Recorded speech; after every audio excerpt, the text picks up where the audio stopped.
శ్రీగురుభ్యో నమ. హరి ఓం. శ్రీ మహాగణాధిపతి నమ. శ్రీ మహాసరస్వతి నమ. శ్రీగురుభ్యో నమ. హరి ఓం. అందరికీ కూడా నమస్కారం. గణపతి నవరాత్రులు తదనంతరం నుంచి కూడా జరిగేటువంటి రోజుల్ని 15 రోజుల్ని కూడా మహాలయ పక్షాలుగా పిలుస్తూ ఉంటారు. ఈ మహాలయ పక్షాలు అనేటువంటివి ఏమిటి? దీన్ని ఎవరు ఆచరించాలి? ఆచరిస్తే జరిగేటువంటి ఫలితం ఏమిటి? అసలు మహాలయ పక్షాల్లో తర్పణలు వదలకపోతే జరిగేటువంటి దోషం ఏమిటి? ఎవరు ఈ మహాలయ పక్షాల్ని ఏ విధంగా ఆచరించాలి అనే విషయాన్ని తెలుసుకుందాం. ముందుగా మహాలయ పక్షాల్లో అత్యంత ప్రతిష్టాత్మకమైనటువంటి, అడిగింది లేదు అనకుండా ఇచ్చేటువంటి కర్ణుడు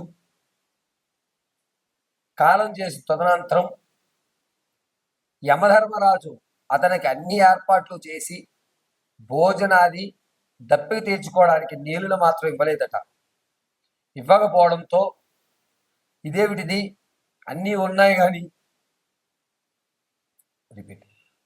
ఇదేమిటిది అన్నీ ఉన్నాయి కానీ నీరు ఆహారము లేదు అని అడగ్గా, అన్ని దానాలు చేశారు కానీ అన్నదానం అనేటువంటిది ఆచరించలేదు అని చెప్పడంతో భూలోకానికి వచ్చి అన్న దాన సత్రవులు దప్పికి తీర్చుకోవడానికి చలివేంద్రాలు ఏర్పాటు చేసి ఆ పుణ్యకృతులు పూర్తి చేసి వెళ్ళడం జరిగింది.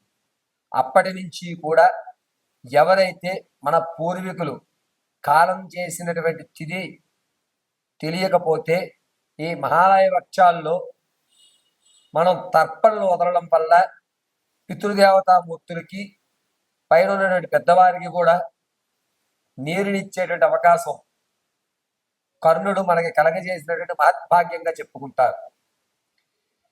కర్ణుడి యొక్క అనుగ్రహంతో ఈ మహాలయ పక్షాల్లో ఎవరన్నా సరే కాలం చేసినటువంటి తిథి తెలియక వారికి చేయవలసినటువంటి శ్రార్థకరములు సరిగ్గా చేయకపోయినా ఈ 15 రోజుల్లో వారి పేరు చెప్పుకుని తిలాలు అంటే నువ్వులు, నల్ల నువ్వులండి, గుర్తుపెట్టుకోండి. తెల్ల నువ్వులు పనికిరావు, నల్ల నువ్వులు మాత్రమే. బొటను వేలు నీళ్ళల్లో ముంచి నువ్వుల్లో ముంచి పడమరలగా విడిచిపెట్టమని శాస్త్రం చెప్తుంది. ఈ విధంగా ఈ యొక్క గోరు అంచుల నీళ్లు పోసుకున్నట్లయితే దారగా వచ్చి తిలాల నుంచి కిందకి నీళ్లు పడుతూ ఉంటాయి. ఆ సందర్భంలో మాత్రమే మన యొక్క పూర్వీకుల ఆత్మ ఆ నీటిని స్వీకరిస్తుందని శాస్త్రపరంగా తెలియజేయడం జరుగుతుంది.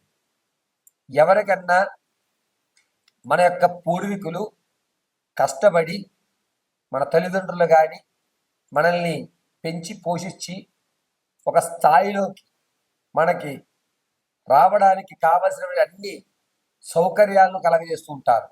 అటువంటి పెద్దవాళ్ళకి సంవత్సరంలో ఒక్క రోజన్నా సరే వారి చనిపోయినటువంటి రోజున వారి పేరు మీద ఓ 10 మందికి అన్నదానం కానీ లేదా వస్త్రదానం కానీ లేదా వారి పేరు చెప్పుకుని ఏదన్నా ఒక దానాన్ని కానీ చేయమని చెప్తారు. అలా చేయలేనటువంటి పక్షంలో నల్లేరుములతో నరంలో కూర్చుని చచ్చిపోవయ్యా అని చెప్పి మనుధర్మశాస్త్రంలో రాయడం జరిగింది. కాబట్టి ఎవరికన్నా సరే మీ పూర్వీకులు ఎప్పుడు కాలం చేశారో వారి రుణాన్ని తీర్చుకునేటువంటి అద్భుత అవకాశం ఈ మహాలయ పక్షాలు. 21వ తారీఖు ఆదివారం రోజు అమావాస్య.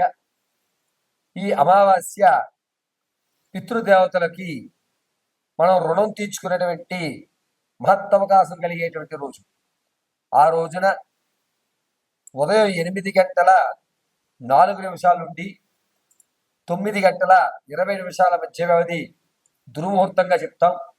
ఈ 8 గంటల నుంచి 9:55 తర్వాత ఎవరికన్నా సరే పెద్దవాళ్ళకి, పితృలు, మాతృలు కాలం చేసినటువంటి వారికి తిలాలు తర్పణలుగా ఇవ్వడం అనేటువంటిది సాంప్రదాయం. ఖచ్చితంగా మన పూర్వీకుల యొక్క ఆశీర్వచనం ఉంటే మీరు ఏ పనిలో ఏ ఆటంకాలు కలుగుతున్నాయో ఆ ఆటంకం పేరు చెప్పుకుని మీ పితృలకి కానీ మీ పెద్దవాళ్ళకి కానీ తిలాలు పడమరలుగా విడిచిపెట్టండి. ఖచ్చితంగా మీ పనులు అనేటువంటిది దేవీ నవరాత్రులు పూర్తయ్యేసరికి అయిపోతాయి. అందుకొరకే పితృదేవోభవ, మాతృదేవోభవ, ఆచార్య దేవోభవ అనేటువంటి నాళ్ళు వచ్చింది. మన పూర్వీకులు లేకపోతే, తాతగారు లేకపోతే తండ్రి గారు ఉండరు, తండ్రి గారు లేకపోతే పిల్లవాడు ఉండడు, పిల్లవాడు లేకపోతే వాడి యొక్క పిల్లలు ఉండరు.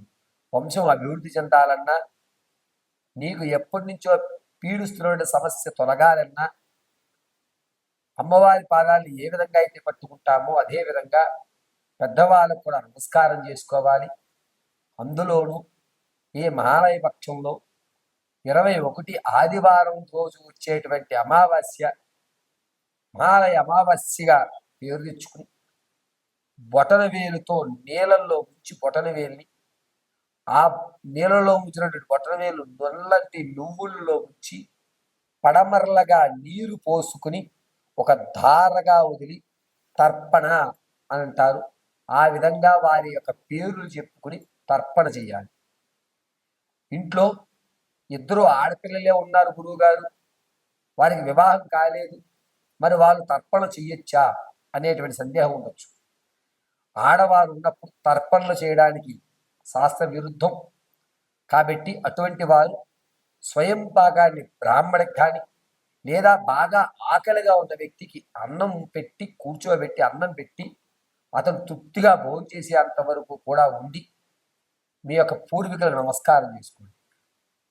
ఇక ఇద్దరు అమ్మాయిలు ఉన్నారు మా ఇంట్లో, పెద్ద అమ్మాయికి వివాహం అయిందండి, అల్లుడుగా చెయ్యొచ్చా అనేటువంటి సందేహానికి అల్లుడు కొడుకుతో సమానం కాబట్టి ఇంటికి పెద్ద అల్లుడు తను మనస్ఫూర్తిగా నేను చేస్తానండి అంటే కనుక అంతకు మించి మహద్భాగ్యం ఉండదు. 10 సత్యనారాయణ స్వామి వ్రతాలు చేయడం కంటే ఒక యాగం చేయడం మంచిది. ఒక యాగం చేయడం కంటే ఒక అనాథ శవానికి అంటే పార్థవ దేహం ఎవరో తెలియనటువంటి పార్థవ దేహానికి అంత్య సంస్కృతులు కానీ లేకపోతే మన కుటుంబంలో విచ్ఛిన్నమైపోయిన తర్వాత తెలియనటువంటి వారికి మనం తర్పణ వదలడం కానీ అత్యంత శుభసూచకం.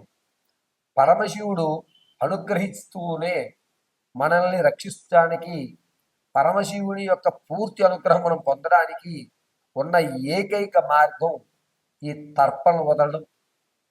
నీకు తెలియని వ్యక్తికే నువ్వు తర్పణ వదులుతున్నావు అంటే నీ వాళ్ళు ఎంత జాగ్రత్తగా చూసుకుంటావని పరమశివుడు ఎప్పుడు మన ఇంట్లో కొలువు తీరుతూ మన చుట్టూ ఉంటూ మనకు కావలసినటువంటి అన్ని సౌకర్యాలు ఆయన కలగజేసే అవకాశం లభిస్తుంది.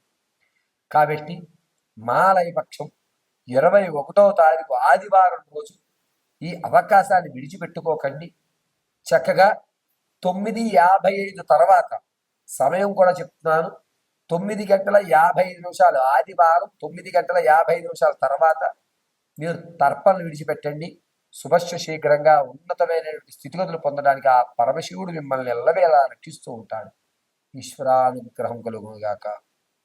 కర్కాటక రాశి. కర్కాటక రాశి వారికి ఈ అక్టోబర్ నెలలో కలిసి వచ్చేటువంటి విషయం ఎక్కువగా లభిస్తుంది. విందు వినోదాల్లో, శుభ కార్యక్రమాల్లో, దైవ సంబంధితమైన కార్యక్రమాల్లో అధికంగా పాల్గొంటుంటారు. మీ యొక్క ఖ్యాతి పెరుగుతుంది. మీరైతేనే ప్రతి విషయాన్ని కూడా ఒక క్లియర్గా, ఒక విధంగా, ఒక పద్ధతిగా చేయగలుగుతారు అనేటువంటి నమ్మకంతో ప్రతి బాధ్యతను మీకు ఇవ్వడం జరుగుతుంది. అదేవిధంగా ఆ బాధ్యతని అంతే భక్తి శ్రద్ధలతో మీరు పూర్తి చేసి నలుగురు నోట కూడా మంచి వారికి మనం బాధ్యత అప్పచెప్పాం అనేటువంటి మాటను మీరు తెచ్చుకోవడం జరుగుతుంది. కర్కాటక రాశి వారికి ఈ నెలలో రాజకీయంలో ఉన్న వారికి కాస్త ఊరట కలిగి మీరు ఎప్పటి నుంచో చూస్తున్నటువంటి కాన్స్టిట్యున్సీలో మిమ్మల్ని నిలబెట్టడం, ఈ విషయాన్నంతటి నువ్వే చూసుకో అని చెప్పి సమస్యలన్నీ కూడా మీకు అప్పచెప్పడం, దాన్ని చకచక పూర్తి చేసేటువంటి నిమగ్నంలో ఉండడం, జనాల్లో ఆదరణ పెరగడం అనేది జరుగుతుంది. విద్యార్థుల విషయానికి వస్తే జ్ఞాపక శక్తి కొంచెం తగ్గుతుంది. తగ్గినా కూడా పర్వాలేదు, కొన్ని కారణాల వల్ల లేకపోతే నేను చేసేటువంటి హెవీ వర్క్స్ వల్ల నేను కొంచెం రిలాక్స్ అవుతున్నాను అనేటువంటి మీలో మీరు రాయితీ పడి ఒక విధానంగా తర్వాత నెలలో మనం పుంజుకుందాం, ఏం కాదులే అని మీలో మీరు సర్ది చెప్పుకునే అవకాశం ఎక్కువ లభిస్తూ ఉంటుంది. వ్యాపారం ప్రారంభం చేయాలి అనే ఉద్దేశం ఉన్నవారు, కర్కాటక రాశి వారు పరోక్షంగా చేయండి, ప్రత్యక్షంగా చేయొద్దు. అది కూడా మీరు చేసేటువంటి వ్యాపారం మాంసానికి సంబంధించి కానీ, లేదా చేపలకు సంబంధించి కానీ, వస్త్ర పరిశ్రమ కానీ, కాస్మెటిక్స్కి సంబంధించి కానీ చేయండి, మంచి లాభాలు పొందుకుంటుంటారు. స్టాక్ మార్కెట్లో కానీ, రియల్ ఎస్టేట్లో కానీ మీరు ప్రారంభం చేద్దాం అనుకున్న వారికి ఈ నెలంతా లాభించడం లేదు. మీరు పెట్టుబడి నాశనం అయ్యేటువంటి అవకాశం లభిస్తుంది. రియల్ ఎస్టేట్లో కానీ, స్టాక్ మార్కెట్లో కానీ ఎట్టి పరిస్థితుల్లోనూ ఈ నెలలో కర్కాటక రాశి వారు చేయొద్దు.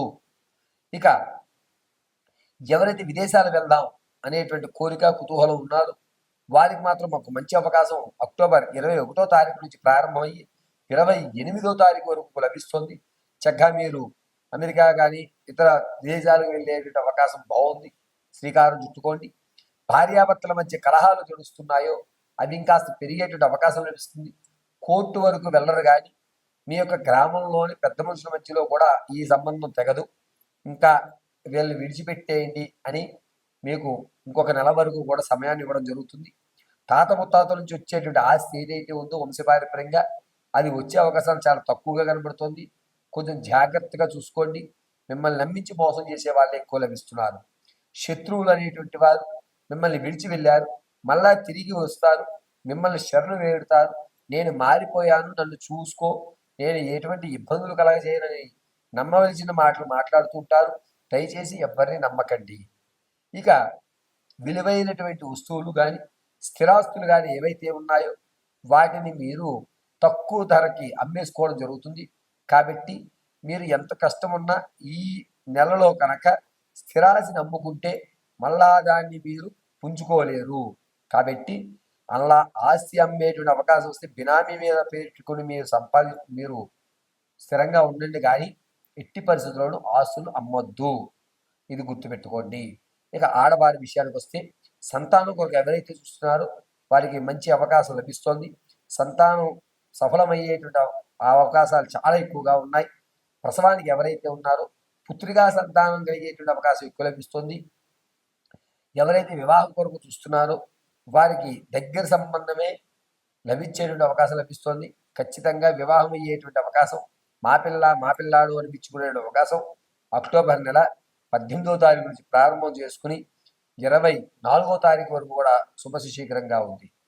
ఇక మీరు ఏదైతే ఇంతకు ముందు ఆరోగ్యమైనటువంటి సమస్యలు పడుతున్నారో అవి కొంచెం తగ్గేటువంటి అవకాశం ఉంది.